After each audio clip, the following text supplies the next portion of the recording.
ആഹഹ, പറ്റിയ രണ്ട് മുതലുകൾ.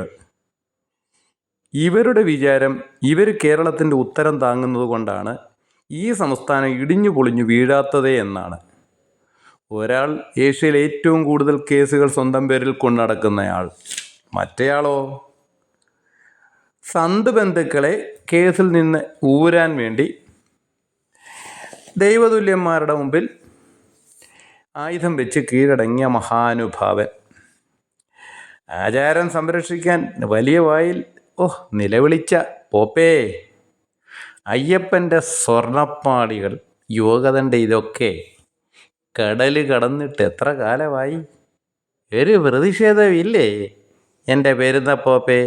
എന്തുവായിരുന്നു വായ്ത്താരികൾ? ആജീവനാന്ത സെക്രട്ടറിമാരാ ജനാധിപത്യത്തെക്കുറിച്ച് ഭയങ്കര ഡയലോഗ് അടിക്കും, താക്കോൽ സ്ഥാനമൊക്കെ പറയും. മറ്റേയാളും ഇത് തന്നെ. എത്ര കിട്ടി ഞങ്ങൾക്ക്, എത്ര കിട്ടി?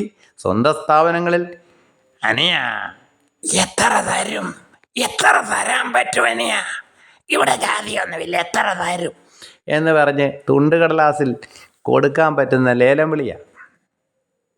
എന്തായാലും ഈ രണ്ടാം മധുവിധു കഴിയുമ്പോൾ ആദ്യം തെറിവിളി തുടങ്ങുന്ന ആരാന്ന് നമുക്കറിയാം. അത് തീർച്ചയായിട്ടും കാണിച്ചകുളങ്ങര കുരുദേവനായിരിക്കും. പെരുന്ന പോപ്പേ, മാടമ്പി, രണ്ടാം ഘട്ടം തെറി വാങ്ങിക്കാൻ കുരുവിൻ്റെ കയ്യിൽ നിന്ന് തയ്യാറായി ഇരുന്നോളും. ശരി.